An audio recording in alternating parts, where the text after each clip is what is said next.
If everybody could please rise, we'll do the Pledge of Allegiance.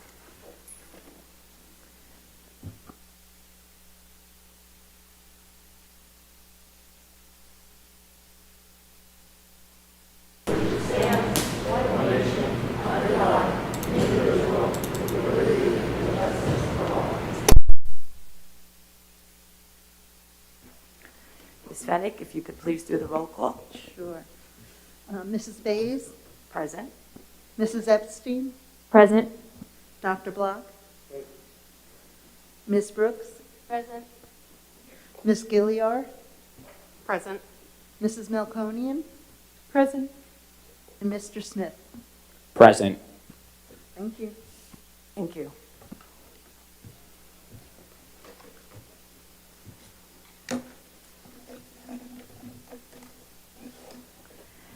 Is there a motion to go into executive session? Thank you. Sorry about that. Yes, I'd like to make a motion to go into executive session to discuss a personal matter of a particular person and litigation. Thank you. Do I have a second? Second. Thank you. All in favor? Okay, we are reconvening for, we're going to move into executive session. We'll be back. Stay tuned.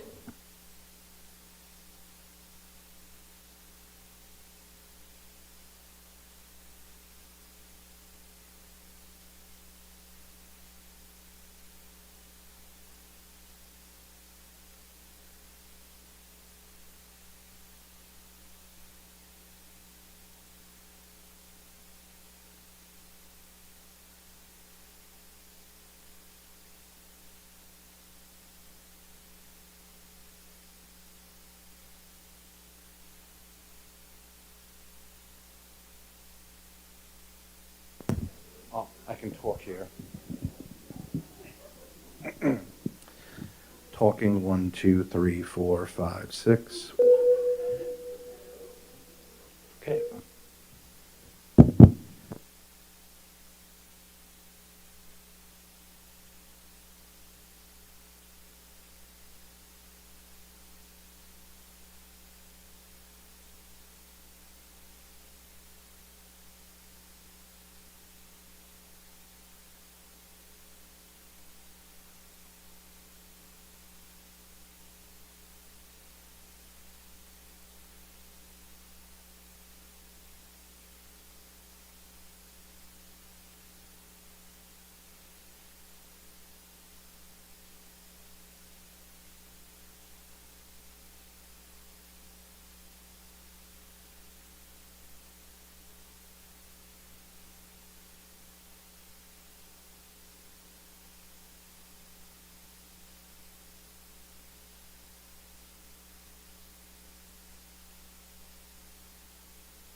Test, test, test, test. Test 1, 2. Test 1, 2. Test.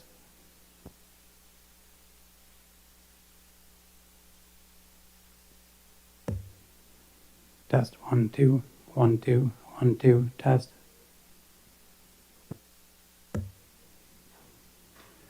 Test 1, 2. Test, test, test 1, 2. Test, test, test. Test 1, 2.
Test, test, test.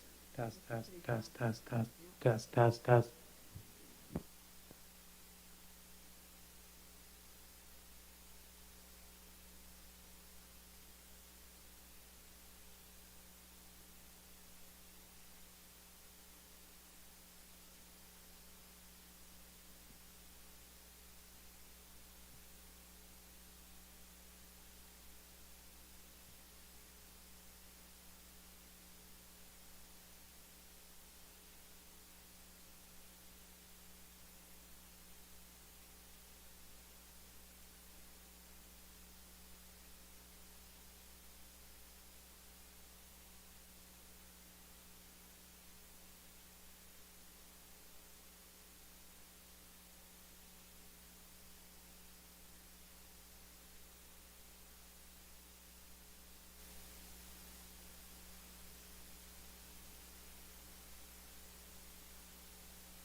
1, 2.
Okay, I'd like to make a motion to reconvene into public session. Do I have a second?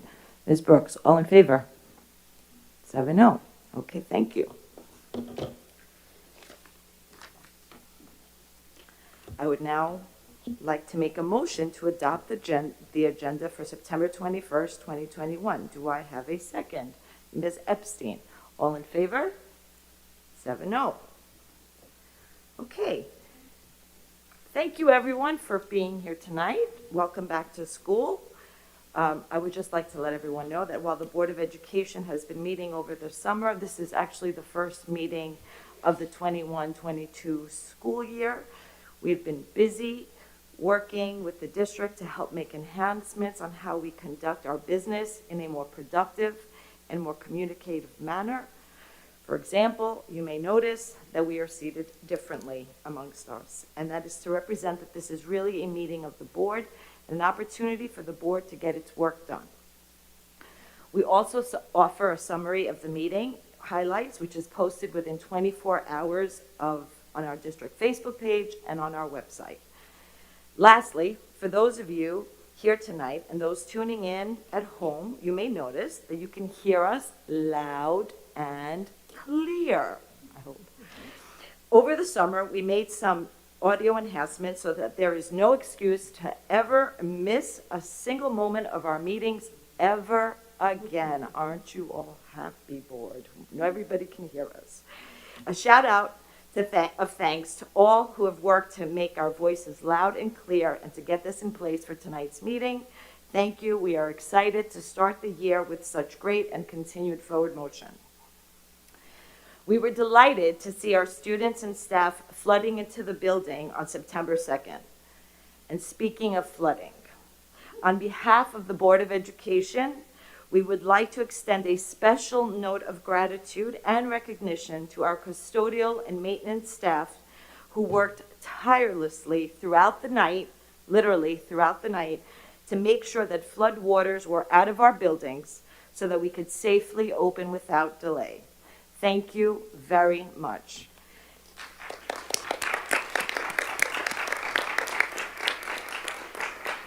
And in that same spirit of thanks, on behalf of the Board of Education, we want to thank each and every staff member for making our opening day and the days that have followed a success.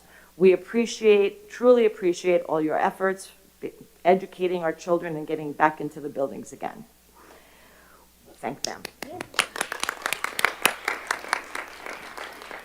We have a full agenda tonight, and as Dr. Mioli would say, sets the table for what is to come this year in our district, so let us begin. We have some National Merit semi-finalist certificates to give out. Ms. Epstein will announce each semi-finalist's name and present you with your certificate. She's going to be at the podium. Once you receive your certificate, please move to the stage for a photo opportunity with the Board of Education and the Superintendent. Ms. Epstein. Thank you, Ms. Bays. Look, we're trying out all our microphones today. Isn't this exciting? Paul D. Schreiber High School was informed by the National Merit Scholarship Corporation that 6 students in the class of 2022 have qualified for semifinalist classification in the National Merit Scholarship Program. Over 1.5 million students nationwide took the qualifying test, and approximately 16,000 students have earned the designation as semifinalists in the competition. The students will now complete an application form that includes information about academic performance, as well as a recommendation from the school counselor. This supporting documentation will be crucial in determining whether students become finalists in the process. The entire school community is very proud of students' achievement and wishes them well in this next stage of the process.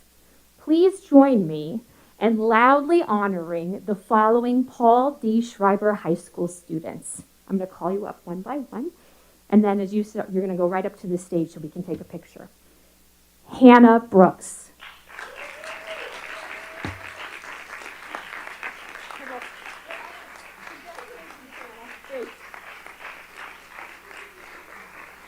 Abraham Franchetti.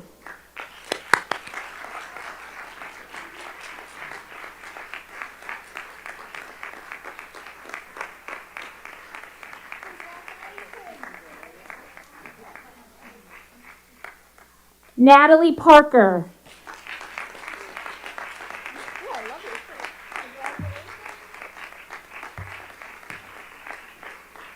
Talia Pakulin. Sorry if I messed up your last name, Hope. I'm sorry.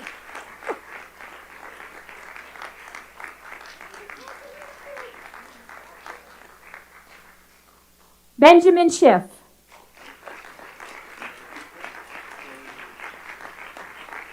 All right. And last but not least, Kevin Taylor.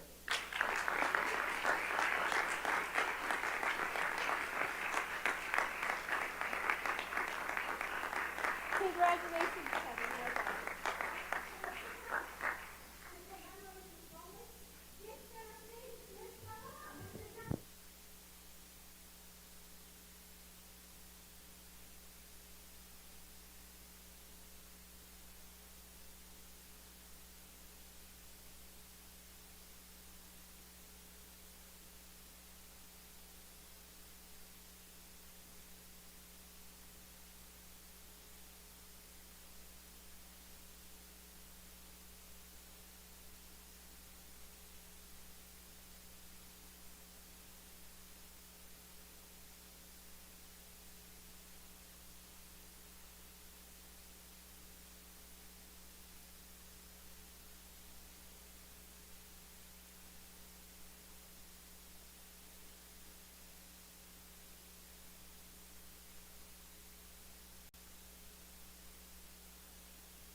Okay, thank you, Julie.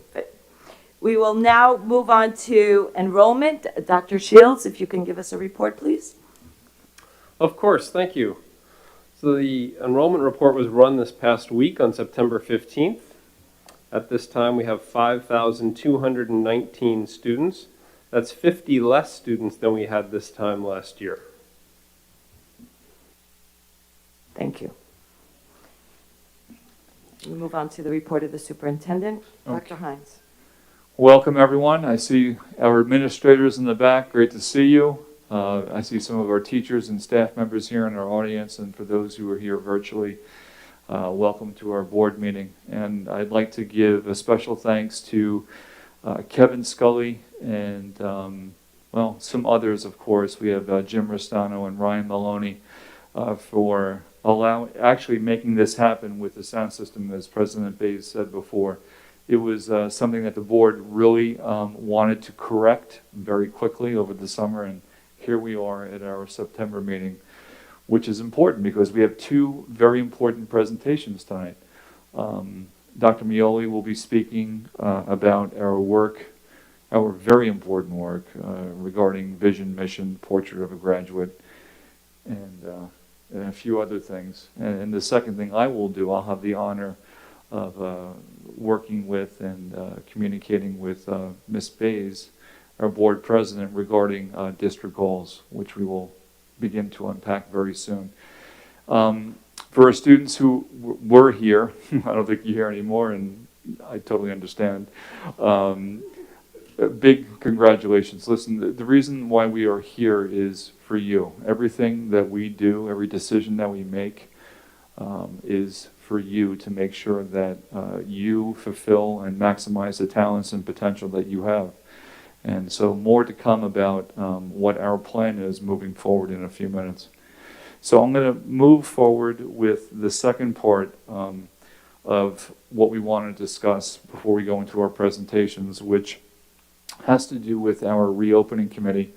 The gentleman to my right, and probably your left, is Dr. Shields. Dr. Chris Shields has really been doing an outstanding job, not just this summer, but for several months once this pandemic hit and took place. He has been facilitating the reentry committee for several months over the summer. I had many conversations and meetings with an eclectic mix of very talented and important people who lend great perspectives as far as what they feel is in the best interest of our students in our school district.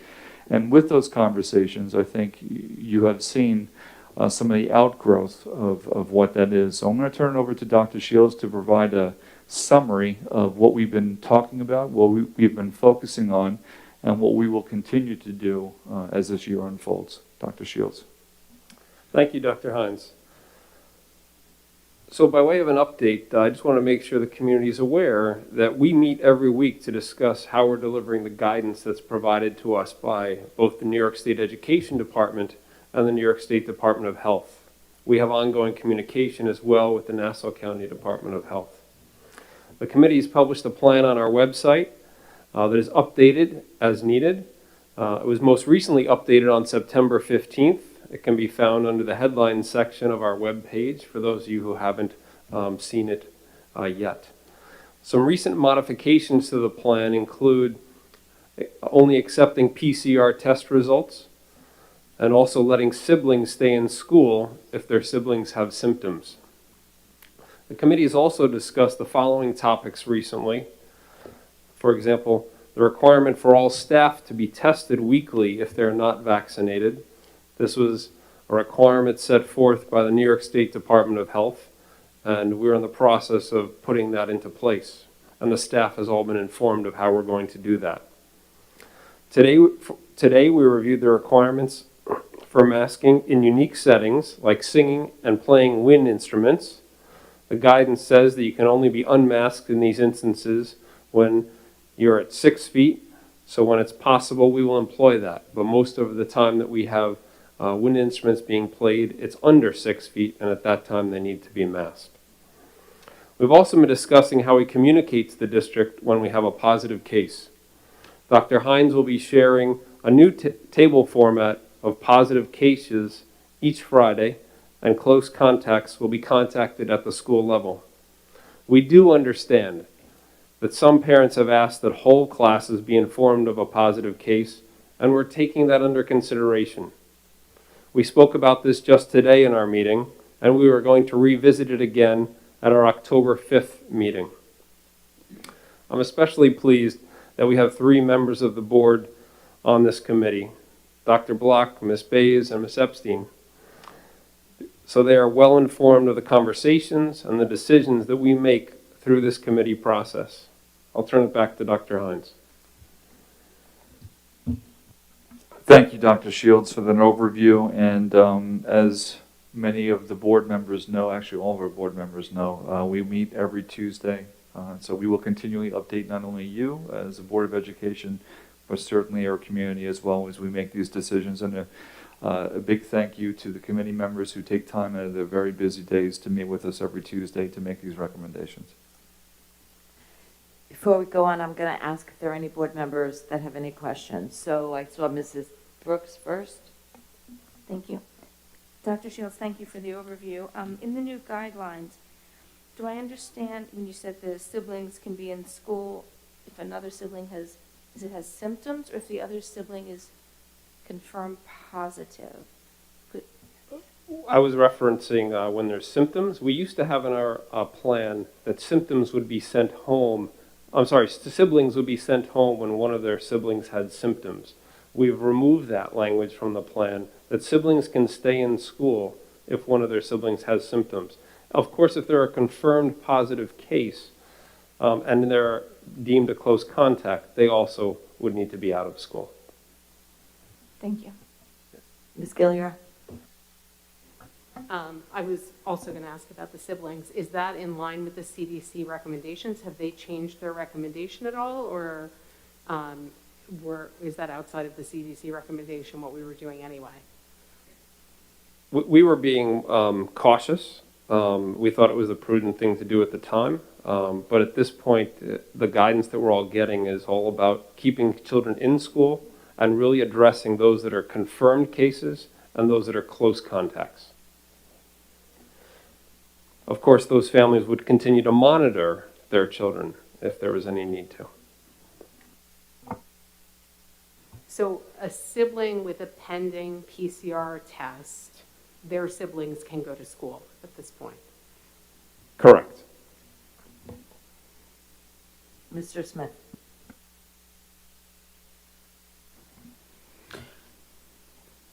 So I think that there's going to be sorry, that sounds very loud. Yes, new microphones. So I think there's going to be a fair amount of board members and community members who will be disappointed that there isn't more of an update or possibly a change on the notification of classes when there's a positive case in the classroom. I'm surprised that that's where we are at this moment. Can we talk a little bit about why we are where we are on that? Because I was certainly personally expecting a different update. So we do see this issue from both sides, and we had a very lengthy discussion today at the committee meeting about the pros and cons of informing a larger population that is not considered a close contact versus only informing the close contact. And the sense of the committee is that we should stay with the current practice, monitor it over the next 2 weeks, and if we need to, we can adjust it. But there was an extensive conversation about the benefits and also the other side of the coin around this issue. And we're sensitive to both sides. We really were, and continue to be. So what would, when you say you're going to reevaluate it in 2 weeks, what would change in 2 weeks? I think there's a few things. Let me just backtrack a little bit regarding what Dr. Shields was saying about understanding both sides of this coin, because there really isn't a right side or a wrong side. I don't think.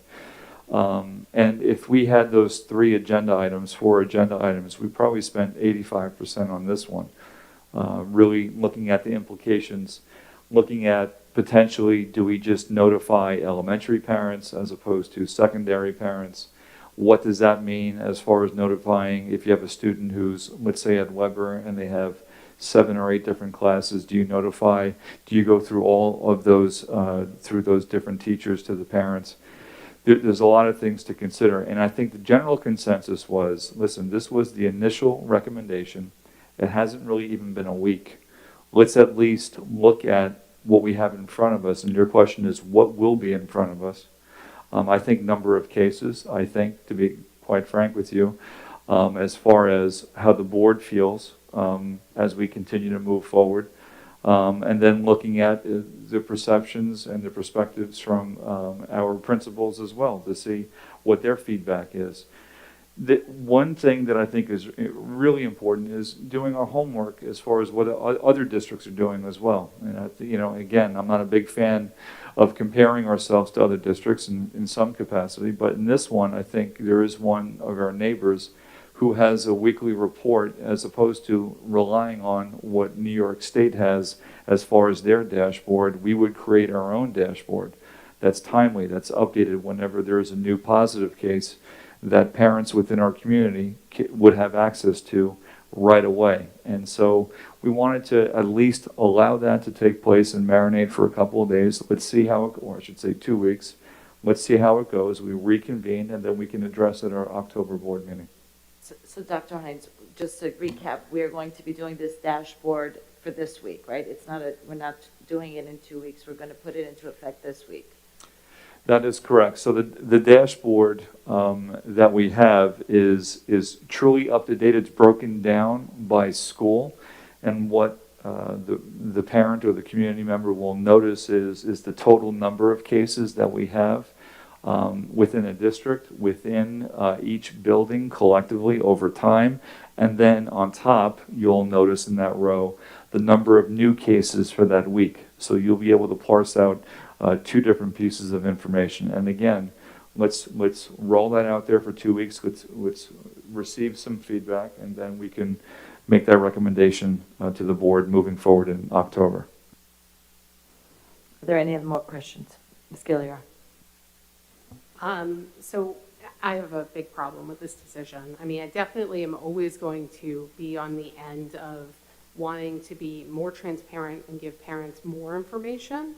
But I think this is particularly true in a situation like this. I think the district has certainly done a great job keeping people safe in school, but it's not alone. We need the parents as well to be partnering with us in making sure that kids can stay in school in the midst of a pandemic, right? We need them also alert to what's going on and also vigilant to making sure that they're minimizing the risk to their own child and their own community. So to me, this information is information that doesn't, withholding this information doesn't allow parents to make decisions based on what they know their own personal family's risk level to be, which is information that the school doesn't have. So, and I'm not saying tolerance for risk, that's different. I'm saying actual risk level, right? So let's say we have a family, they find out that there was a COVID case in their child's class. This is not close contact under the CDC guidelines, because the CDC guidelines are about looking at the overall risk and the numbers, right? But when you get into the specifics, there are details. So this parent knows, wait a second, this child who had COVID is the child that sits right next to my child. And how risky that situation is depends on what kind of mask somebody was wearing for that period of time, because masks are not 100% effective. And what the individual family's risk level is depends on what their family looks like, right? So maybe one family finds out this kid was sitting next to my child. I know my kid was wearing a good mask. I know that kid was wearing a good mask. CDC says it's okay. That's great. I'm going to forge on forward. It's no big deal. But maybe another family says, I was going to go visit my high-risk grandparents this weekend. And I know this is okay under the CDC guidelines, and I know that this risk is maybe small, but it's not a tolerable risk for my family because somebody is at risk based on this, more risk than we would think on average. I personally would like to see this recommendation changed.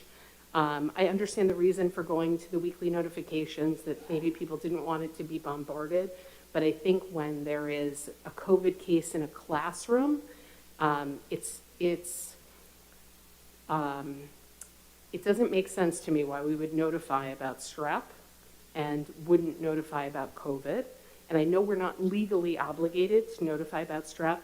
I'm not saying we're legally obligated to notify about COVID. I don't think we're doing anything wrong here or anything illegal. I just think that we should be giving our community more information. When I, as a parent, get a notification that there's strep in my classroom, the next day my kid says, oh, my throat hurts a little bit. I take them right to the doctor. Maybe if I didn't know about the strep notification, I don't take them right to the doctor. And I think that the same extrapolation can be made for COVID, particularly as we march into year 2 of this, and people have allergies, and kids get food poisoning, and we're starting to ignore more symptoms that unfortunately could be COVID symptoms because we can attribute them to a lot of other things.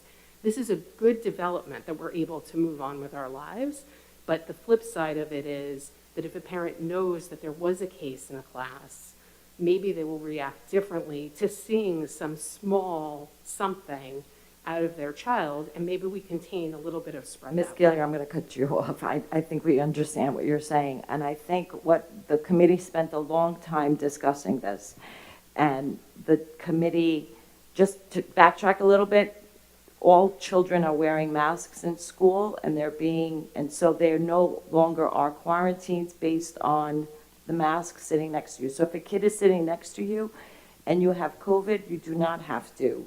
I'm totally clear. I'm I totally mean, clear on you made the a statement CDC about guidance. the masks, and maybe the mask wasn't good enough. So all the masks that the kids are wearing in school have to be good enough. Right?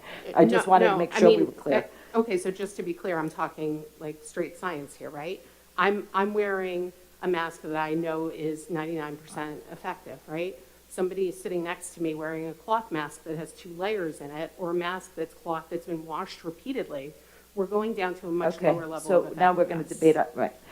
So what I'm hearing is that Ms. Gilliar is not happy with the recommendation, and so we've been told by the reopening committee, or the recommendation of the reopening committee, that we wait 2 weeks and reassess whether or not that is the practice. So what are you are you asking for something different? Are you asking that it be done immediate? Like I want us to get I think parents should have this information. I understand, and that conversation did take place, as we said today, at a great length, and I think both sides were discussed. So Since you're what on is the committee- what is the since- action step on that, I So guess? since you're on the committee, I guess my question would be, I don't understand the balance on the other side.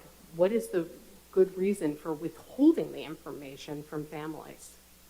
There was no, go ahead, you want to? I would just say it's exactly what Dr. Hines was pointing out. It wasn't that there was one good reason. It was that there were multiple factors that you had to look at, not just on the parent side, but also on the school side, and the amount of burden put onto the administrators and on the staff that you have to balance, and onto the nurses. Those things have to be balanced against the issues here that you're expressing from a parent's perspective. And unfortunately, I'm sorry, just to be clear, I'm expressing it from a board member's perspective. I apologize. Who has an obligation to the taxpayers and the students and the parents in this community, okay? I have empathy as a parent because I maybe understand the situation better than not a parent, but I'm speaking as a board member. I apologize for saying it that way. I just, from as a board member's perspective and as someone that sat in the meeting, I was also looking at it, not just from a parent's perspective, but also from that 30,000-foot view of what the school district is supposed to be doing, and trying to balance both of those sides. So I apologize because I didn't hear your board side coming in. So that being said, I just want to say, first of all, I know you're unhappy with the decision, which is the recommendation to give it 2 more weeks. And it's not that there isn't going to be any information provided. There will be information provided. The problem I have as a board member is that we asked the district to communicate, and they worked as a committee, and they came up with an idea which involved a multitude of people. Parents sat on that committee, staff, healthcare professionals sat on that committee, and as it was explained, it was discussed ad nauseum. And I think that at this point, it would be overstepping our bound to ask for this recommendation to not be given a chance. That's just my opinion in that sense. Mr. Smith? I think you all know that I've been very supportive of the reopening committee. I think they've done an excellent job on pretty much everything up until now, the report. I think that, all the mask decisions through the summer and through now were the correct decisions. This is not the correct decision. I think that notifying the entire district every Friday is great. I think the dashboard is great. There's no reason not to inform a classroom when there's a positive case in the class. It's not a huge burden. I just don't see it as being a huge burden. I think it's logical to notify the class. Not notifying people seems purposeful. It doesn't make sense. It's the wrong decision.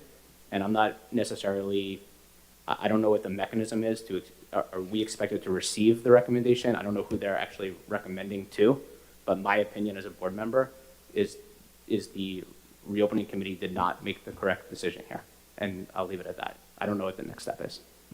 So I'm asking the board, are you okay with waiting 2 weeks for the reopening committee to, as per their recommendation?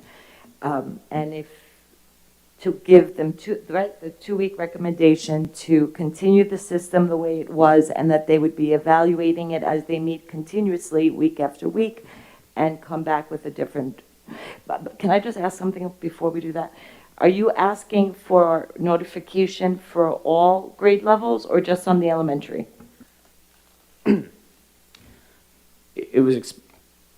I think it's a lot easier to do initially at the elementary level because it's the same kids in the same class. I understand that there are different implications at Weber and Schreiber, and I think that we have to look at those 3 buckets individually. I think ultimately everyone who's in a classroom together should be notified. I think that elementary children are younger and have less of an ability to report to their parents and their caregivers how they're feeling and don't have as good of an understanding of their symptoms. So that the information that the child was exposed potentially in the classroom to COVID may be more important information in the household of an elementary child. So and the elementary children are the most likely not to be vaccinated. So I think that we could narrow it to elementary initially, but it's definitely something that we should look at the higher grade levels. And what about the unvaccinated sixth graders?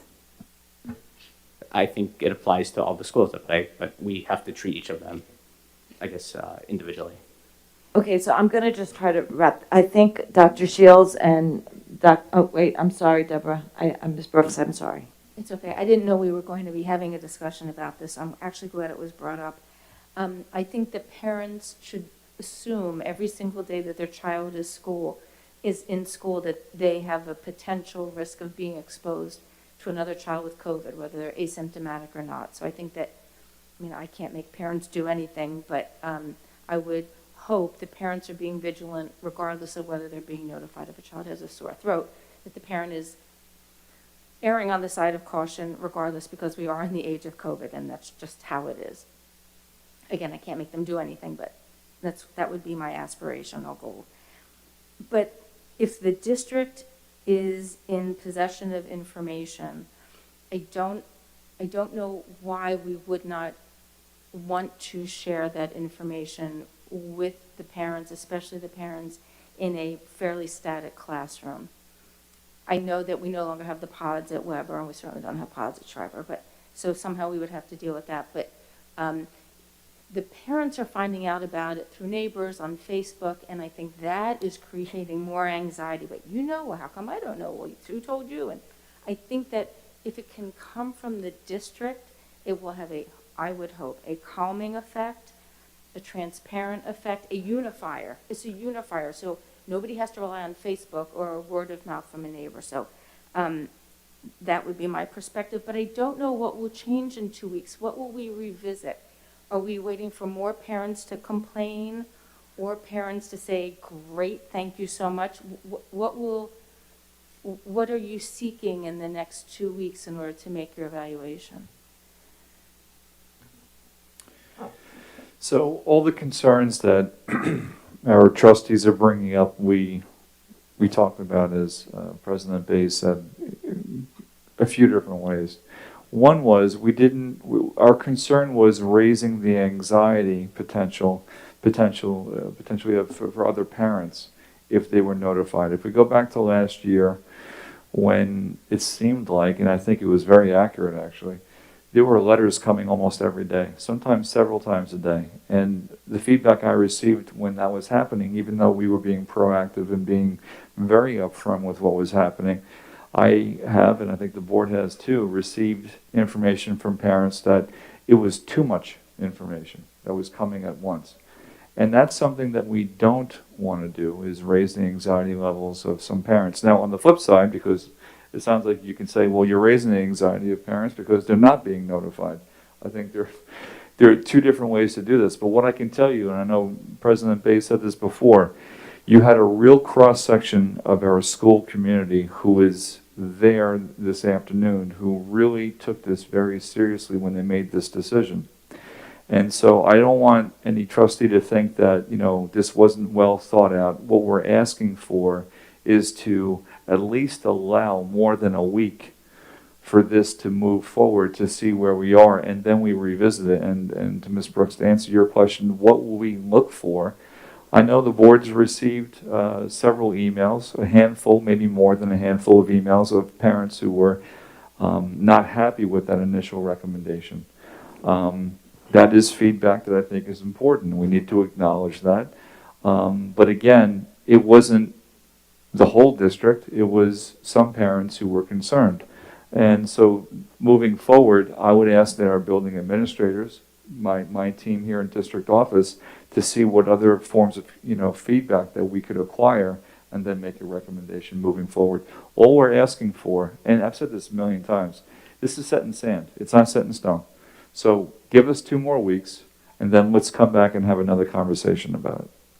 Also, I think one of the other things for the 2 more weeks was to allow for the committee to come up with a good system of notification. There were discussions about, are we notifying just the elementary school children, and perhaps we should only notify elementary school children. Then that kind of dominoed into, well, what about the sixth graders? And then what about the person who has a sixth grader and 11th grader? How do you handle that situation? So there was a lot of conversation, and it was really more about getting a system in place more than it was to not give information, but it was to allow the committee some opportunity to really try to work out if any situations needed to be worked out. And also, when to your question, what are we waiting for the 2 weeks? The question was, the original notification, what we discussed was the original notification came when we had basically 2 weeks of information from the beginning of school till, right, so, I mean, we had parents notifying us that their child was COVID positive effective 9/3, and then I think the notification came out on 9/14 or 9/15. So there were a lot of days in between. We wanted to be able to also see how many cases are we getting every week? Is it 4 or 5? And so that may also reduce the anxiety that parents have about, I didn't know about this. And I think, Ms. Brooks, you said this, and we talked about it at the committee. Every sniffle, every cough needs to be treated as if it could potentially be COVID. And I think every parent does treat it that way. The staff talked about the fact that they are then, if we start giving notification, one of the fears is that they would be bombarded with phone calls. There was a question of confidentiality. So there was a lot of information that was discussed. This is why the request is that we've heard the comments from community members, the some that we've heard from that are unhappy. Give the committee an opportunity to work through the kinks and work through whatever systems need to be put in place. I'm asking, I see hands up, but I think this was not meant to be a discussion item tonight, and I want to just go through the process. So if there is if there is someone on the board who wants to put a motion out there and we can put it on a vote, I'd be more than happy to listen for it. Ms. Gilliard. I just want to note, it seems like to me, from the elementary school perspective at least, right, it's more complicated in the high school when the classes are mixed, more complicated in the middle school when the classes are mixed. But this system is already in place in the elementary school. We literally send home a piece of paper when somebody has strep, when somebody has lice, in the backpack of every kid in the classroom. And we have already done the evaluation of the pros and cons of notifying people of this versus people being upset and whether there's a confidentiality issue. There's not. There's a public health concern here. There's no confidentiality issue. As far as I'm concerned, it's not like we're labeling anyone as the person who has COVID. Seems to me that that part has already been solved, and at least as per the elementary school, it could simply be set in the existing framework, and then a more complicated conversation could happen later. I'm not going to push this to a motion, but I think that perhaps you want to ask for a sense of the board, because my sense is that the majority of this board is in favor of more notification for parents and are sympathetic to the parents we've heard from saying, and by the way, not just parents, the parents and the doctors who are parents in Port Washington. There are who we've doctors heard on the for. committee. So Okay. I do, no, I There's think we need to doctors either on have the a committee. motion or we need to move on. I mean, a sense of the board, I think we've gotten, I think if we're not willing to make a change in the recommendation of a 2-week moving on and then reassessing or discussing again or looking through the process, then I think process-wise, we need to have a motion to say, to tell the reopening committee that this board does not accept your recommendation, go back to the drawing board. That's what I think, how we have to work this out. I'm not opposed to that, but I really don't want to step in if we don't need to. And I don't have a sense, I don't think the entire board has spoken. I have the clear sense that Ms. Bays and Ms. Epstein, you would keep it as it is and not notify parents. Not notify, that's a misstatement, okay. Not notify parents, keep the system as is. We are notifying parents. Keep it the way we are reporting right now on a weekly basis and allow the committee the 2 weeks that they've asked for to reassess. That's my recommendation, yes. So that's my motion if you want, if we want to talk about motions. I'd like to hear from the board members we haven't heard from if they So are Ms. not Malconi, opposed. I'm sorry, you're the only one we haven't heard from, and Dr. Block. I understand that this is sorry, this is really loud. That this is a really burdensome task for our employees. I completely am sympathetic to that. However, I'm very concerned about these families and how they're conducting their lives and how they might conduct it differently if they had particular information. So I would err on the side of sharing. Dr. Block. Well, I've worked very hard to stay silent during this conversation. It's been very difficult for me, but since I've been specifically asked the question, my inclination is to respect the committee process and what the committee has to say. Me being silent on my own position on this, and we're going to reassess relatively quickly.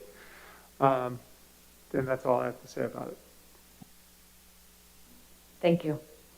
How would you like to proceed? I think I've expressed my very strong concerns to the administration, and I know Dr. Hines is listening. I know And he half always- the committee's here.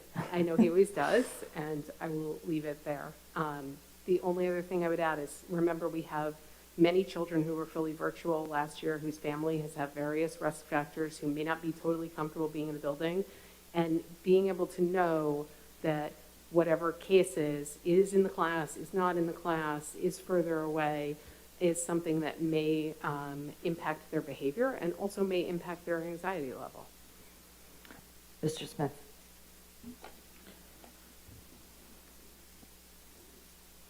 I'm thinking a little bit. I'm not, so something that I've made very clear that's important to me is transparency. I'm not quite sure that this fits under that transparency heading, but not sharing with the families in a particularly elementary class who had a case of COVID when those kids are at recess together and PE and all the things that they do together over the course of the day seems purposeful and intentional, and it just isn't sitting right with me. I'm not sure that as the board we are in a position to make a motion and go against it, but I would ask that you bring back to the committee sooner than October 5th that at least 4 people on the board are not happy with this decision. Thank you. So, Dr. Shields and Dr. Hines, I think you've heard the feelings of board members, and I'm sure that you will be sharing, please share the sentiment with the rest of the committee. So, if everybody's okay with this topic, let us move on to community comments. So, reminder regarding community comments. Community members allowed 3 minutes at the microphone to share your comments. Please sign in at the podium and identify your full name when making your statement. Questions that are asked during the comment period, we will do our best to be answered at the next board meeting, which will be on October 12th during old business. Anyone making a community comment that has a prepared statement is welcome to leave that statement at the podium, and that will be then incorporated into the formal record. Is this on? Okay. Hi, my name is Anne-Marie Policino. I teach first grade at Sousa Elementary School. I have been teaching for 24 years, and this is my 20th year teaching in Port Washington. I would like to share what live streaming looks like, providing you with a view into my classroom where there is a student live streaming. There are 21 children in front of me and just 1 student live streaming. I begin the math lesson on the smartboard. The student live streaming mic's on and says, I can't see, I can't see. I tell the students in front of me to hold on 1 second, and I go over to the camera and try to adjust it so there's not a glare and make sure that the student live streaming can see. I proceed with the lesson. There is a noise coming from the student live streaming because the student forgot to mute. I remind the student live streaming to mute, and I proceed. The students in person are raising their hands, so I tell the student live streaming that I will be right back because I have to assist the students in person. I tell the class to take out their iPads for online math and focus practice. The students in person need help finding their Google Classrooms and finding their assignment. The student live streaming asks how she or he will open the app and continue to see me. I tell the learners in person to sit tight for a few minutes while I teach the student live streaming how to put the Google Meet running in the background on his or her iPad, but still be able to open the Google Classroom to access the math link. The student live streaming tells me she or he doesn't know which assignment I'm referring to in the Google Classroom. I tell him or her I have a picture of it on the smartboard to look at. The student live streaming reminds me that the Google Meet is now running in the background, so he or she can open his or her Google Classroom. Oops. I tell him or her to go find an adult in the house to help with this. My student is confused, frustrated, maybe overwhelmed. Imagine how these 6 and 7-year-olds feel. Is this a sound education for the student who is home? No. I ask that you put an end to live streaming and do the right thing so that our Port Washington students can truly have a sound education.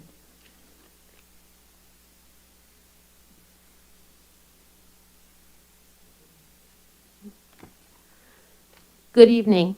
My name is Emily Roberts. I am a language teacher at Weber and the chairperson of the World Language Department. I have taught in this district since 1997 and believe this is a wonderful place for children to grow up and to learn. However, I am deeply disturbed by what I am hearing about live streaming in this district. Last year was the most challenging year of my 30-plus years of teaching. This was due in large part to the live streaming that occurred in my classes. The students who were home were not able to truly be part of our classroom experience and as such were at a disadvantage.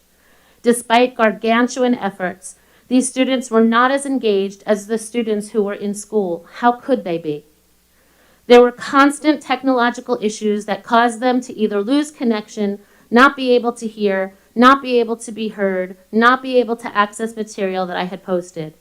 They could not easily participate in any group activities. I cannot emphasize strongly enough how ineffective live streaming is. Thank you.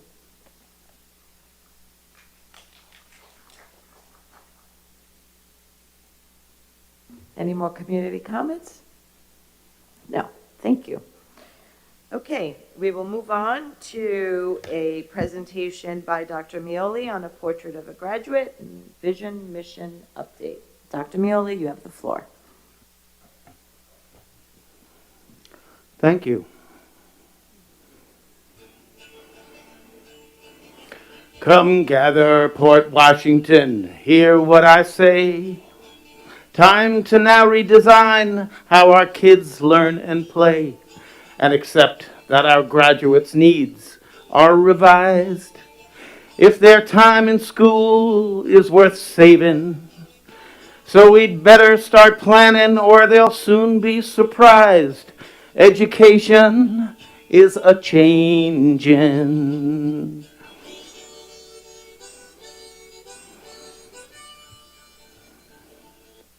All right.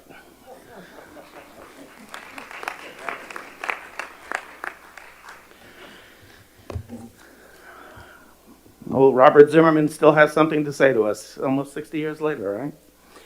So I titled this Educational Design Targets because there seemed to be some confusion about the difference between a strategic plan and planning a strategic plan.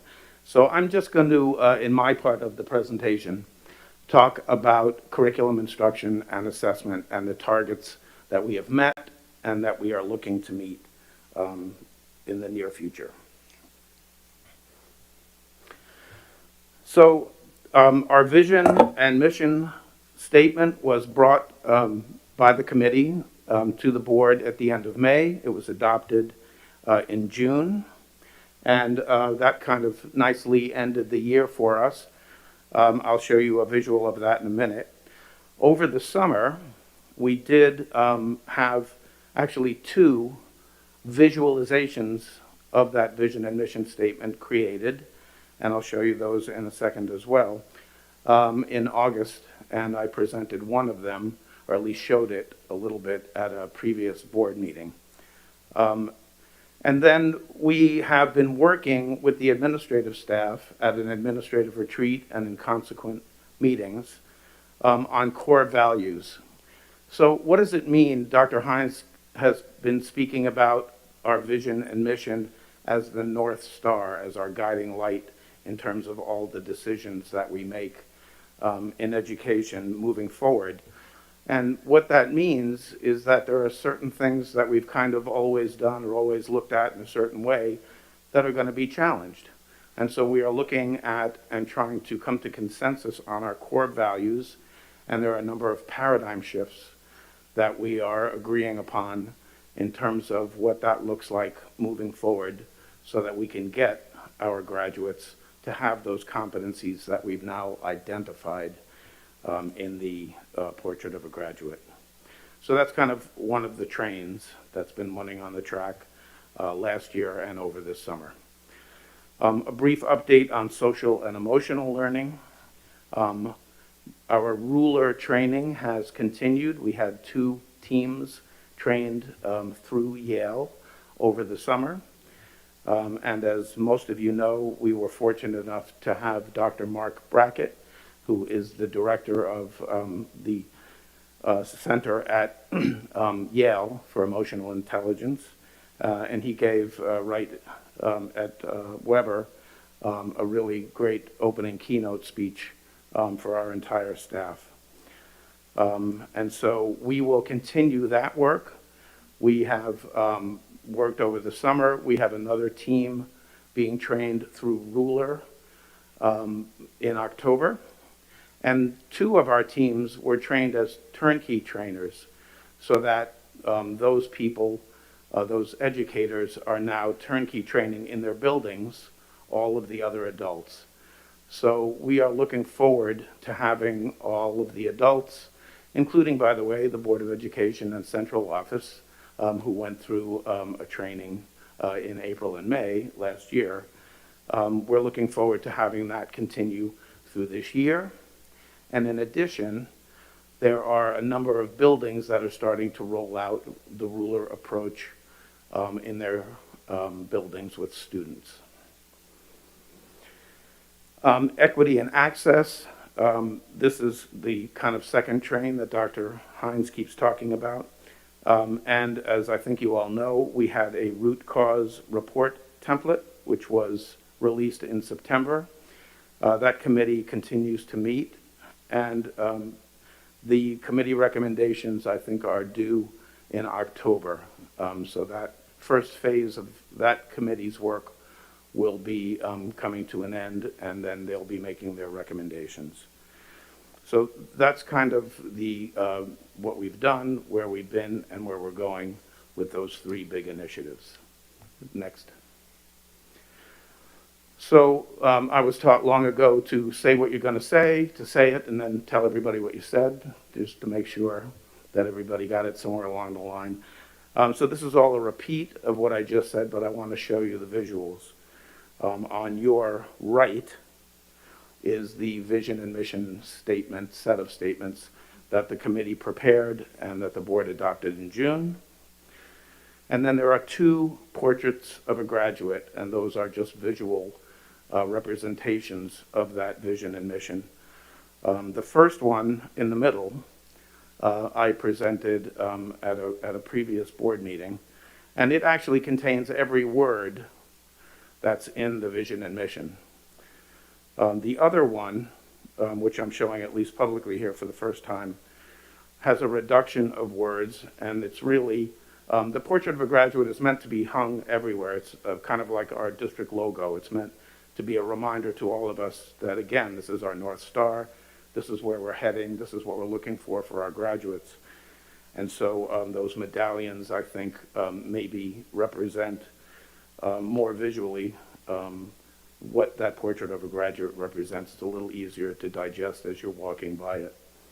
And I want to give a shout out to Noah Arlo, who did the work on this, on these 2 portraits of a graduate. He's a former SUSE parent that I knew who did a lot of work on SUSE notes, and he very graciously did the work on these, and I want to thank him. So when we first started this work about a year ago, Dr. Hines, actually I think it's in the presentation that he first made, he talked about vision, mission, and core values. And I had suggested to him that we not get into core values right away with the committee because I thought that would kind of bog us down. I forgot about that along the way. And when we finished the vision and mission, I said, you know, there's something missing. There's something missing here. And he said, core values. And that's why he's the superintendent. It really, this is kind of the turning point for us, because it's all well and good and it's nice and it's philosophical to say, here's where we want our graduates to be. Here are the competencies we want them to own when they graduate, and we want them to be able to exhibit to us when they graduate. But then there's that real meat and potatoes piece. So what does that mean? What do we need to do differently to make that happen, to really make that happen? And so, as I already described, we've been going through that process. And this is a draft here. I'm not going to read the whole thing, but I want to read just the first part of it. And the top part is something I've said before. The vision statement is the why. The mission statement is the what. What are we going to do? And as we develop a strategic plan, that's the how. How are we going to get this done? And it starts with those core values. And the number one core value, and I think there's general consensus on this, again, even though this is a draft, it's still in draft form, is that all students must feel both physically and emotionally safe and sound to reach their full cognitive potential. Approaches for monitoring and supporting student physical and mental health are critical for student achievement. So we've been talking about those two trains all along, and I think the ruler train, the social emotional one, is that missing link, the middle one, that is really going to be part of what drives us moving forward. And again, this is just a repeat and some visuals of what I already said. The slide on the left is just ruler training, and there's two different kinds that I already described. And this was our invitation for Dr. Mark Brackett. And if you don't already know, he wrote a great book called Permission to Feel, which I recommend very highly. He is a really dynamic speaker. If you didn't get to see him, we do have a recording of it that we're going to be editing and letting out. But he really made the case, as only he can, that, about the critical importance of attending to our feelings and those of others, and the concomitant importance of emotional safety for kids as a foundation for academic success. Yes, what we're here for is academic success. Yes, what we're here for is student learning. But in order for us to reach every single kid every single day, they have to feel emotionally and physically safe. And that's a paradigm shift. And that was the first bullet of the core values that I spoke about before. So our next steps, very briefly, in curriculum, you can change the next slide too. That was just a filler. I thought I might want to talk a little more, but I'm getting the hook already. I can see. Curriculum, instruction, and assessment, we're just going to have a fresh look at elementary, middle school, high school education, as well as all of our specials, PE, athletics, the arts, technologies, and clubs and activities. Again, how can all of those places and all of those things help us to have our graduates achieve those competencies? And as we've said many times, we're not looking to fix anything. There's nothing broken, but we're looking to reassess, and we're looking to be future-oriented. Next slide. So specifically with curriculum, we're going to be reestablishing curriculum maps. We've actually already started some of that work. We had, I think it was 8 summer workshops that were around curriculum mapping that were supported. We had curriculum maps here for many years, and we're going to be working on that process this year, over the course of this year. And that will enable us to have every staff member to have a vision of what every other staff member is doing in a software platform. And I'm looking forward to having those reestablished. And really, the reason we want them is so that we have a platform to then say, so here's what we're doing now. What do we need to look at to realign to, again, get to those core competencies, to that profile of a graduate? Next. Specifically in instruction, Dr. Hines is going to be speaking more about this later, but we're going to be looking at team teaching, which again is nothing new. There's lots of team teaching going on. We have started our ICT classrooms again this year. Weber has been doing team teaching forever, but we're going to be looking at doing more of it, as well as more interdisciplinary work. And then specifically in assessment, we want to look at what the best ways are to have students exhibit what they've learned. There are lots of traditional ways to do that. And again, we have done work in the past with digital portfolios so that students can keep a record of what they do and do things and record them and save them so that they can collect a lot of materials, select certain materials for different audiences, and then reflect on their own work. And we're looking forward to doing more of that. And really, the assessment piece is probably going to be the most important part of this whole shift, because when students are exhibiting to us what they can do and what they've learned, that tells us how well we have been rolling out our curriculum and our instruction. And so we're going to look at our assessments as not only assessments of student learning, but as assessments of our own work as curriculum designers and as educators. And I really look forward to that. I think that's, again, it's something we do already, but I look forward to doing it on a grand scale with a North Star. Thank you, Dr. Mealy. Thank you. Does anyone have any questions from the board? Ms. Gilliar? Not a question, a comment to start with. Just thank you for all of your work on this. I think, to me, an indicator of somebody being a true intellectual is a willingness to completely assess whatever is going on, no matter how good you think it is, and understanding that you can think what you're doing is great, and that there's still value at looking at what you're doing, why you're doing it, reevaluating it, seeing if that there are ways to improve it. So I appreciate so much that we have an administration in charge of this school district that is willing to undertake this. I think it's been, I was going to say a while, but I actually am unaware of if this has gone on before in this kind of macro level and detailed level, because you're really talking about taking a close look at every single thing in the school district. I mean, your list for what you're taking a fresh look at was everything. You could have just written everything.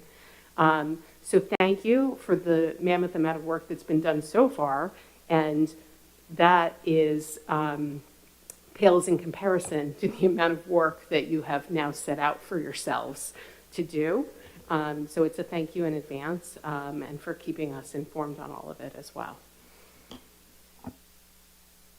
Mr. Smith? Thank you, Dr. Mealy, for the presentation and the musical interlude. Both were very enjoyable. Thank you. So I'll actually echo everything Rachel said, and I think that it's fantastic that the administration is going ahead with something like this. What I think is missing from the presentation, although it might be out of scope for today, but I'd like to hear about what the next steps are, is what does this process look like at a more micro level? What do you need from the board? Who are the key players in the administration and the staff to implement this? And how can we help follow along and make sure that all of this is actually happening? Dr. Hines told me to keep it to 5 minutes, knowing I would keep it to 10. But yes, we intend to get into that, and I'm looking forward to that as well. Yeah, it's important to note, and I think I'll answer some of those questions as we move forward with the next presentation, Mr. Smith. I think it'll gel both together. Okay, thank you. Ms. Melconian? Just some detailed questions for a minute. First of all, thank you very much. This is exciting, and I'm looking forward to how it gets really brought into the classroom. The ruler training, I hear a lot of community members asking about. So is this an approach that's going to be applied K to 12? And are we training our staff across all three levels of the buildings? So I'll go backwards because it's easier. We do have teams who have gone or will have gone by October from every one of the three levels. The ruler approach is only one approach for social and emotional learning. And I have spoken about this before at a previous meeting, so I'm not going to go into detail, but there is a requirement to have a multi-tiered system of support for behavior, and there are social and emotional standards which need to be met. So ruler, I think, fits that bill very well. I think there are a lot of people who are being trained are feeling that way. I think I would like to think that Mark Brackett kicked that into high gear, and so we're going to see how it develops, but we seem to be going in that direction. I have one more question. The core values piece, the community saw the vision and mission and was explained, the process of that vision and mission work was explained. How did the core values get created? What was the process for that? We are still in the process of doing that. This is the administration looking at, so, you know, as an administration, we know where we want our students to be, and we know where we are. What changes do we need for us to get there? What kind of paradigm shifts, what kinds of thinking shifts do we need to really address to make those things happen? And what are our core values that we're going to stick to, because we're going to be challenged? And so is the board as we move forward, as we move towards realigning some of the things we do to have our graduates own those core competencies. I think the answer was the administrative team. Right? I think you're right. I think Ms. Melconian was asking who helped create the core values, or who's writing the core values. And I think it's the administrative team, right? I could have said just that, yeah. But you said it so much nicer. Are you done? Yeah, I was just going to say, because again, it segues into our upcoming presentation. The purpose of the core values is, as administrators, as we execute this, as we move this forward, it's really what are our non-negotiables as administrators in district office, at the building level, in our departments. What are the things that we hold true to make this district the best it can be, and to make sure that our students reach their potential and fulfill their talents? That's the purpose. It's like the gel that's going to keep us together to make these decisions moving forward, because we will be challenged. Even when we roll out our district goals, we will be challenged as a board. I really believe operating principles, we should all have our core values that define us when we move forward with something like this. So I appreciate that presentation. Thank you. Ms. Brooks. So thank you very much, Dr. Mealy. I know you put your heart and soul and your brain into this. It's apparent. And now that I have a child who's gone through this district K through 12 and a little change, I'm wondering what has kept the district together all this time, because certainly we have some type of we have core values. They may not be explicitly written out, but I'm sure the district has an overarching philosophy. Is this a codification of that philosophy? Is this putting it down into words and an action plan so that it's consistent across grade levels, buildings, K through 12? I appreciate the work that you've done, and I'm very much in favor of it. I'm trying to wrap my brain around how we explain this to parents and have them have faith that we haven't been completely rudderless for the past however many years, but how this takes something and improves upon it and congeals it. And I'm trying to find a way, because I can't explain it to myself. I know it's good, but I don't know why it's good. So if you could help me and also help the parent community, because I think that it's important for the parent community to understand why this is good as well. So, and it's a really great question. Because in spite of ourselves, plural, the district is doing a very good job, but it's not reaching its fullest potential. And that's probably the best way to put it. We have moved forward for years, and many school districts do this, by the way. We're not the only one. Very high-performing school districts. They don't have a plan in place. They don't, as Dr. Mioli said, future forward. And they don't have all the arrows aligned, moving in the same direction. Imagine what this school district would be like if we are all speaking the same language, focused on the same things. Right now, like many school districts, we operate in silos. We're trying to break down all of those silos to communicate pre-K through 12 to make sure, again, I say this over and over again, to maximize the talents and potential of all of our kids, from our students who need the most support to our students who are twice exceptional and need different supports, everything in between. And so to have some focus, to have our North Star, to have a plan in place, this school district and our kids deserve something like this, which I applaud the board to allow us to move forward with, because this is not going to be easy. Changing educational systems is one of the hardest things to do. It just is. And listen, we're at 93, 94, 95% graduation rate. Somebody's fault, but it's unacceptable. If our ultimate goal is to make sure every single student graduates, this is the way to do it. And we're going to address it and attack it from all different directions. Thank you. Dr. Block. So I appreciate all the work that was done, and I love the direction that we're going, and I love the visualizations. I think they're really important. The sorts of information that I'll be looking for is, I appreciate that ruler training is a priority. And so I'd be looking for something like, how many people have been trained to date? And then by when do we expect, let's say, 80% or 100%? So target dates. When I think about a strategic plan, it has all of those very tangible factors so that as we go through the year, we can see where we are. Thank you. Thank you. Does anybody else, Ms. Epstein, did you have any questions? No. Okay.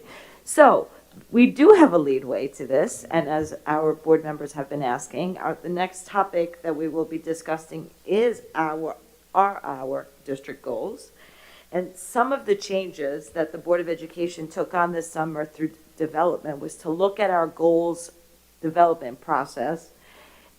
And this year we agreed to work in a more collaborative way, first through our own board brainstorming sessions, and then through our work with Dr. Hines and his cabinet. Dr. Hines then synthesized those sessions to produce what is presented here this evening. In order to further represent that these are the goals of the Board of Education and the district together, Dr. Hines and myself will be presenting them. So if we could please put up the, oh, it is? Thank you. So these are the Port Washington Union Free School District's 21-22 district goals. Dr. Hines, this is your slide. Okay. So before I begin, I want to thank the Board of Education for working together with me to develop these exciting goals. And they are exciting. And they're big. Actually, they're huge. And they're longitudinal. This is not done in 1 year. This is done over several years. And I want to be very clear about that as we move forward, not only with this presentation, but through this school year. What I like about this, as I was kind of intimating before, is that it holds us accountable for everything. You know, not everything in life should be measured. And I use this reference point often. You know, if my wife asks me how much I love her, I say I love her a lot, but there isn't a rubric, 1, 2, 3, 4. It's on a scale 1 to 10, right? But there are many things within our school system that do need to be measured, and they need to be measured over time so we find out if it's working or not. And so with that, the things that we will be striving for, and I know that we will be hitting those marks, is a strive for excellence. I think it's implied, but it needs to be explicitly stated that excellence is incredibly important, not only for the school district, but for everything that we do, operating-wise. From the moment that our kids enter a bus, they enter a building, they enter a classroom, to the moment they leave our system as they're seniors. We also have to strive for consistency, and I think there's something to be said to have, our staff and our school district do things on its own to give autonomy to certain things, but there is something to be said that's incredibly important to be consistent with certain things, and we will define what those things are as we move forward. And then finally, we want to target and exceed our desired and, of course, very clearly defined benchmarks and measurable outcomes as we move forward. So this is something over time that we will develop and maintain, but this is a rolling multi-year plan as we move forward. And in all the years that I've been a superintendent, this is I think it's my 11th year now, I've never had a school board merge the board's goals and the superintendent's goals together. So this is uncharted territory, but I think it's territory definitely worth exploring. I also don't want to forget or downplay the fact that this is intended for us to be able to maintain a multi-year strategic plan by June of 2022. And so leading up to what we discussed just now from Dr. Mioli, this is really the next step towards that. And so I think we can move on past the goals and examples. These are all our great schools. And so the first goal 1, that the Board of Education and the district have combined agreed to is that we will have curricular-based changes that support and enable the new vision and mission. And if Dr. Hines, if you don't mind explaining further what that could potentially look like in year 1. Definitely. So with some of the bullets that you see here on the slide, not all the things that we will focus on are actually represented on that slide. But these are just some of the exemplars or examples of what we will be focusing on. And when we say we, it's not just district office, it's not just our administrators, it's our amazing teachers, it's our staff members. Everyone has a part to play in everything that we're doing within these district goals. So, not to digress, but just a few minutes ago, Dr. Mioli spoke about curriculum maps. They were here at one point, and we're going to either resurrect them like Lazarus, or we're going to bring them out forward and augment what we had, which is really important. So when we talk about scope and sequence, when we talk about curriculum maps, and all those different things that allow us to be effective teachers and communicators of what the standards are, we're going to move forward with that, which is great. And project-based learning, which I know is happening already, but I believe to take a deeper focus on not only project-based learning, but problem-based learning, which is real-world learning, and it's a synthesis of all content areas.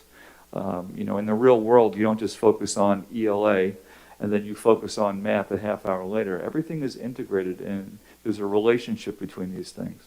So how do we develop more of those opportunities as we move forward? And then, of course, as Dr. Mioli said, talking about assessments, at some point the district played with portfolio assessments, digital ones. And so we want to, when a student enters our school district, for these types of assessments to follow them through their academic career, their journey here, to look back at how much they have grown over time. So we want to unpack that and make that happen, and we will. One thing, listen, it's no secret, that's very near and dear to my heart, is taking a whole child approach, which has been overplayed over the past 5 to 10 years. But if I was to really succinctly define what that is to focus on the physical growth, the cognitive growth, the emotional and social growth of all of our kids, which are, in my estimation at least, equally important. But how does that translate into the classroom? What does that look like? what are we doing, and how do we develop that common understanding and that common language. None of this will, I believe, be effective if we don't provide professional development. So professional development within many of our goals, you'll see professional development because we need to grow as not only people within our respective professions, but also as a district and continue to evolve. And the best way to do that is to provide those opportunities. And then we have to fund it. So we have to make budgetary decisions related to that. And then finally, taking a real deep dive into our programs that we have. Two examples that are highlighted here on this slide is our ICT program, which is integrated co-teaching, or otherwise known as inclusion, at the elementary level, which I'm very thankful that this board has decided to support and move forward, and to look at that type of co-teaching, not only in an inclusive setting, but in other settings as well, and provide professional development. And then, of course, looking at our report enrichment program, our PEP program. You know, we have whole class enrichment instruction, and then we have our core groups. But let's take a forensic audit of what we have in place. What else can we do? Can we augment it? Can we change it? We need to focus on these things, and so that's what we'll do. Okay, moving on to goal number 2. We have a facilities and operation-based changes to reflect the needs of the climate, the changing climate of our district. Okay, so, you know, in some ways I wish Jim Rastano was here to talk about this, and I could tell you, I think he'd be very pleased that we are taking a very focused, we're taking our attention and focusing on facilities because it is important. Listen, when you look at school systems around the world, the physical environment in which a child learns is incredibly important, and it is very different in different countries as far as what the classroom looks like, what the buildings look like, what the buildings and grounds look like. It all plays a huge part as far as instruction and how well a child thrives within that system. So there are certain things I believe, you believe as a board, that we should focus on and develop plans for. One of them is long-term facilities planning, and then of course assessing, and then future forecasting. Not to bring up a sore subject, but I will. You know, many of our board members, the roof conundrum. You know, there are things that we can forecast, that we can plan for, that we can correct over time. And again, budgeting plays a large part in this. And that's why this is longitudinal as far as our planning is concerned. So how do we do that? We have Miss O'Hara here, who has really just been incredible in the few weeks that she's been here. There's old eyes wisdom, new eyes wisdom. She has both when she comes here. And so she's looking to frame out and move forward with a new budgeting process, which I think will be refreshing not only to the board, but certainly to our community as well. Advocating for state aid, we know we have an incredible legislative committee. I know our board does incredible work with our legislators trying to get more money for our school district that we deserve to have. So we need to continue to do that. And then finally, having a facilities, the buildings and grounds survey. You know, just what do people think about what our environment looks like, both inside the system and outside the system, and to use that as a baseline as we start making decisions moving forward.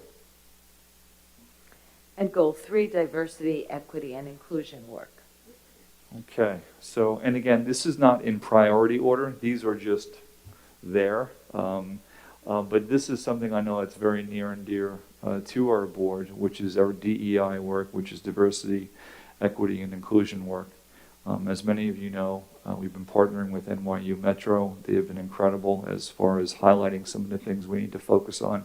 One of the first things I noticed that I shared with our school community, at least internally, was our graduation rates.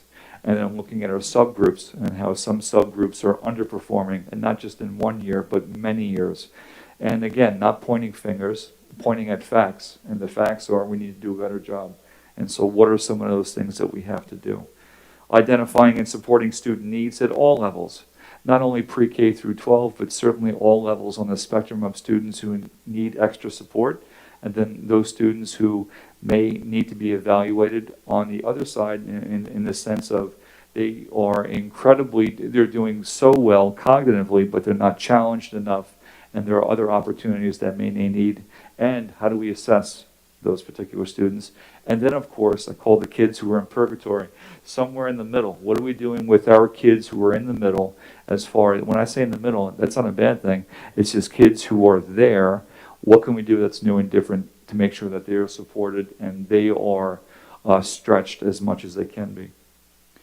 We need to reduce disproportionality in behavioral and disciplinary referrals. And what that really means, in very simple terms, is we have an overrepresentation of minority students when it comes to behavioral and disciplinary referrals at different levels. What are the root causes of that? What can we do from a policy perspective, from a code of conduct perspective, which I know is there as well, is really reviewing a code of conduct.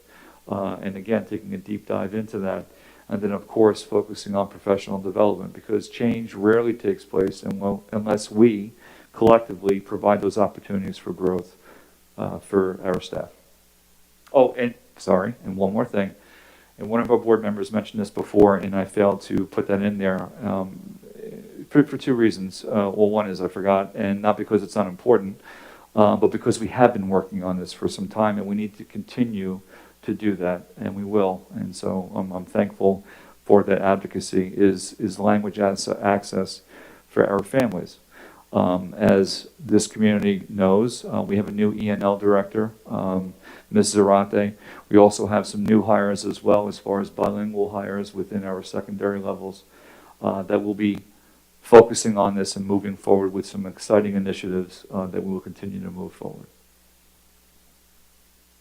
And this is, goal number 4 is to communicate with students, staff, and community. And if you don't mind, I'm going to take the first bullet point. Thank you. Just to give you a breather. This is actually board initiatives that include having a Board of Education community liaison program, having a Board of Education meeting summary that I discussed earlier this evening, and having the Board of Education respond to community comments at the following meeting.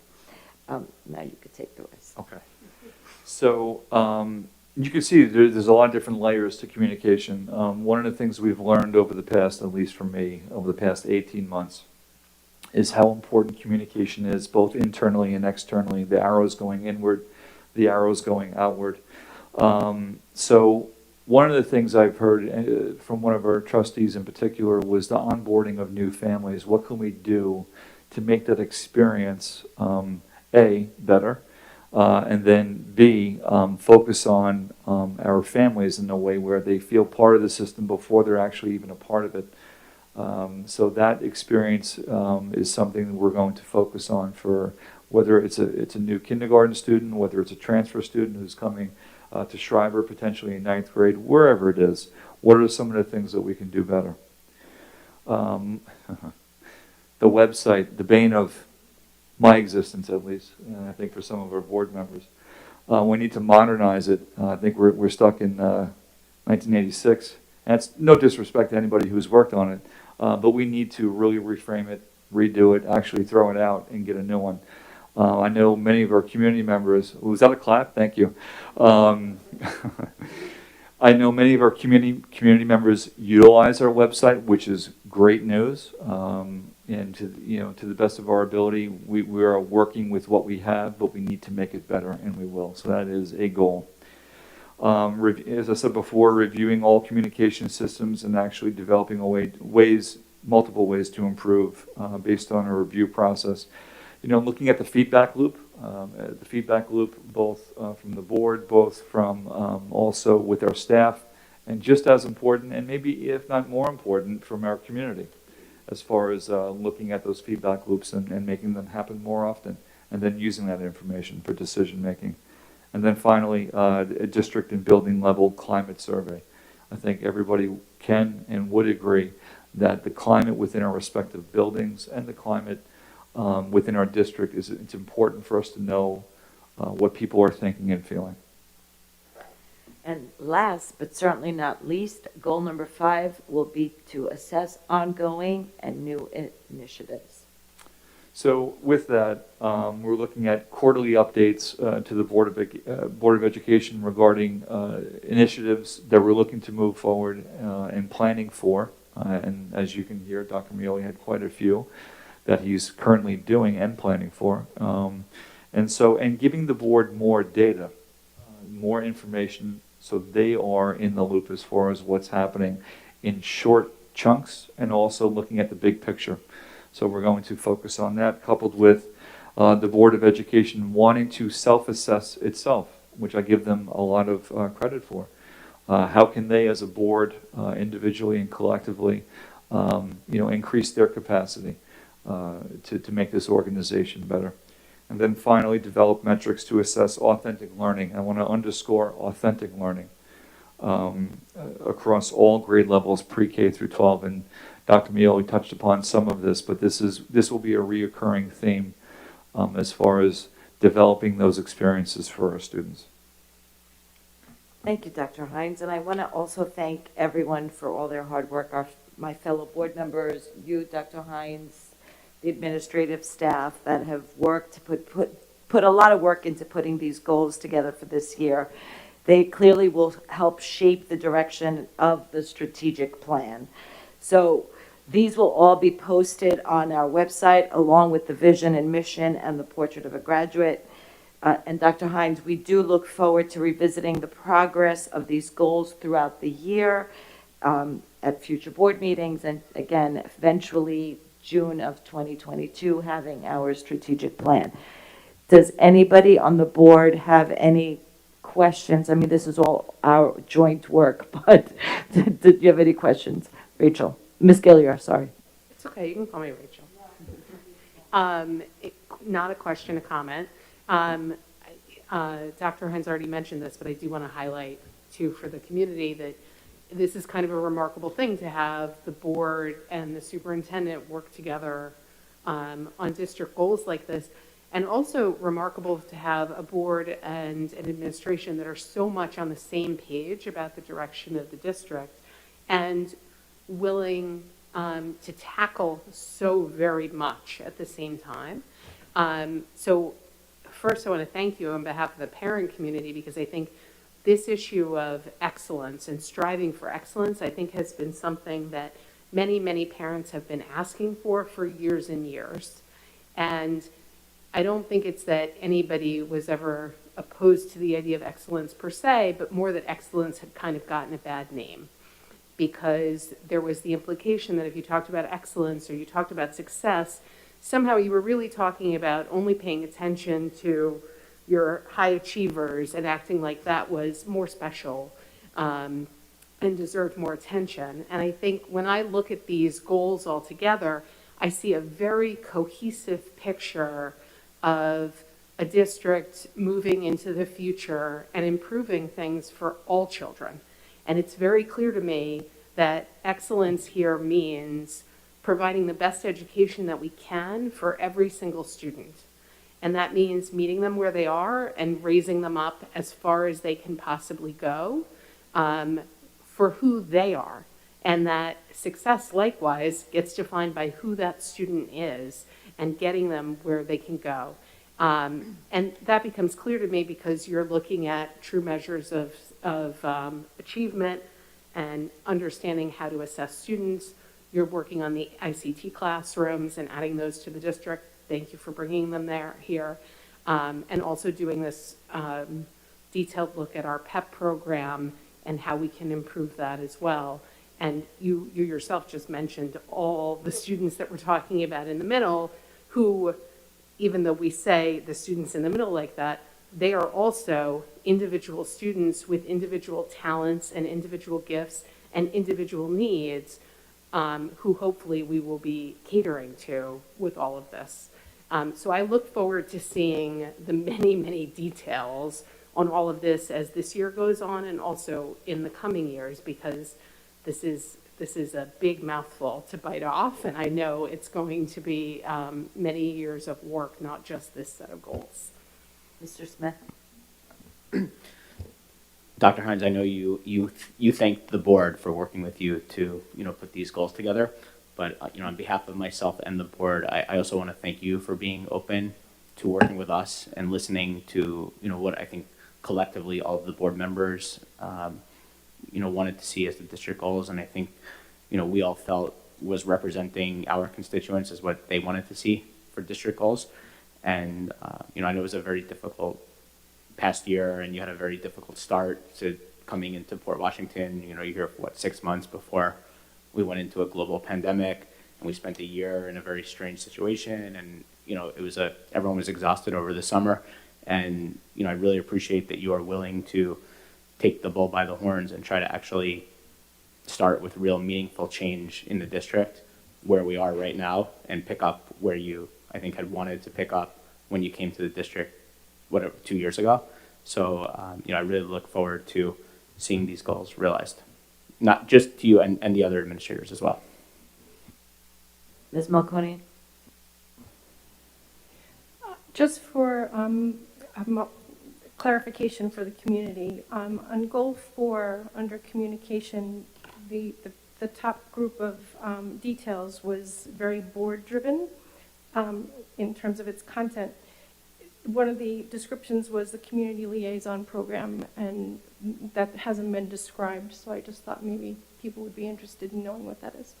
So we've decided as a board this year to make a list of community organizations in Port Washington that we plan to liaise with on an individual basis. So, for example, one of us might be working with the Community Chest, and then another person might be working with PYA. So it's a way for us to stay connected to the various community organizations and create partnerships and open communication. So that's an initiative that we're hoping to enhance communication overall in the district. Can I just add, now that you're, the things we're doing, the other thing that the board is planning, which we do not have yet finalized, is we will be having a community forum in the next month or so. We're still working out the details, but that's another way in which we will be communicating more. Is that, did you have That more? was my second one. Sorry. Anything else? Okay. Does anybody else have anything? Ms. Brooks? Thank you. I want to say thank you not only to Dr. Hines, but to my fellow members on the board. We all worked very hard over the summer to brainstorm. We came together with our ideas. We collaborated. We discussed.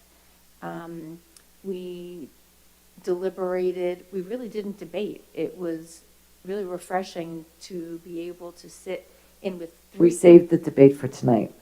with 3 people who I really haven't worked with before, and to come together and be really of one mind. There was a lot that ended up on the cutting room floor because I think we just didn't want to put the district into a coma and be so overambitious that we really bit off more than we could chew. So I think the community should know that there are things that are mentioned here. This is just year 1 goals, I think. There are things to come for the next boards, whoever they happen to be, that won't be just, for example, ICT and PEP. It will be another group of students. We haven't purposefully left anybody out over the plan. So there will be other groups of students who will be included in succeeding years and other goals that will build upon these goals. So to me, it's very exciting, and I hope the parent community embraces it, because in the end, it will come down to what we can afford to do to make this district hum the way we think it should. Dr. Block, do you have anything? You don't have to. Ms. Epstein? I echo the sentiments of everyone else and appreciate fellow board members and Dr. Hines and staff for trying this with us, taking the leap, and look forward to more in the future. Thank you. Okay, we're moving on to committee reports. So just a little note about our committee reports, our committee meetings, sorry. So the governor has now issued an order allowing boards of education to meet virtually. This board has decided to conduct committee meetings virtually. So at this time, One of the reasons also is because we cannot live stream our committee meetings, so we wanted to be able to have as access to the community as much as possible, so they will be via Zoom. This allows, like I said, greater accessibility, not just for our community, but for members of the staff. And so this will continue until the governor changes. So, and we will be reassessing it sometime in December. Is that what we agreed? December? December. So if we can move on to committee reports. Ms. Brooks, do we have, well, no, we do. Well, I'm not really the chair Right, yet. so I was just going to say, I'm But not going to give you. You can say what date you're So, going to be meeting. Ms. Brooks and team committee will be meeting, their first policy and personnel committee will be on Wednesday, September 29th at 9:30 a.m. via Zoom. We do have a budget and facilities chair, and that is Mr. Smith. Could you give us an update, please? Absolutely, Mrs. Bays. We met yesterday. The meeting's available on YouTube, so I suggest that anybody who's particularly interested in any of these topics watch the roughly 90-minute meeting. We had an agenda which consisted of nomination and appointment of myself as the committee chair. We discussed the committee priorities for the upcoming year, which were to focus on facilities and grounds, the use of the ARP monies, and particularly any of the operating costs that we took on as part of the ARP spending, how that will impact future budgets, particularly as it relates to staffing, the shape of the building with buildings with particular emphasis on roofs, ventilation, look at air conditioning in classrooms, a refocused approach on the budget, and a particular look, I think I already said ventilation, but looking at it in the context of, future continued lingering of certain airborne viruses. We then talked about the budget calendar, which is particularly important to this group because we may have some changes to how we handle the work sessions. I'm not going to speak about that now. We have an action item that Mrs. O'Hara is going to get back to us with a list of presentation topics for the future budget and facilities meetings, as well as a calendar to the board of what all of our action steps are going to be in order to understand, prioritize, and approve the budget before bringing it to the community in the spring. We got an update on the use of the ARP funds, which have now been all fully accounted for and earmarked. We got an update on the Hurricane Ida recovery. Of particular note is that there's roughly $3 to $4 million of damage to district buildings from Hurricane Ida, of which $1 million is available from insurance, and the rest we're hoping to get from FEMA. Mrs. O'Hara is working on getting a quote to increase our insurance premium, our insurance limits for flood, because those will now be fully exhausted for the rest of the year based on that damage. And lastly, we received an update on transportation and dismissal operations, and Mrs. O'Hara will have a report with recommendations to us, hopefully by our next meeting. Thank you. Does any board member have any questions regarding that? Ms. Brooks? I do, and Ms. O'Hara, I don't know if you can answer this. Were there any repairs that needed to be made to the buildings prior to Ida that can be lumped into the repairs that are going to be made now? And not try to circumvent insurance or do anything illegal, but was there anything, I don't know, are there any repairs that can be grouped? And you may not know, it may be up to Mr. Restano. Yeah, actually, he has been working with the restoration company, and what we're looking at is all caused from Hurricane Ida. So I don't see how anything could really become. Anybody else? Any other questions? Thank you. Okay. Wait. Did you add the next meeting date? I'm sorry, I missed it if you did. No, I did not mention the next meeting date. The next meeting date is October 18th at 8:30 a.m., live streamed on the district's YouTube channel Via Zoom webinar. It's and Zoom webinar. Right. Zoom webinar if you want to speak during public comments, YouTube if you only want to listen and watch. And Mr. Smith, did we get a full listing of the committee meeting dates at that meeting? I don't recall. We did not. There's an action item that Mrs.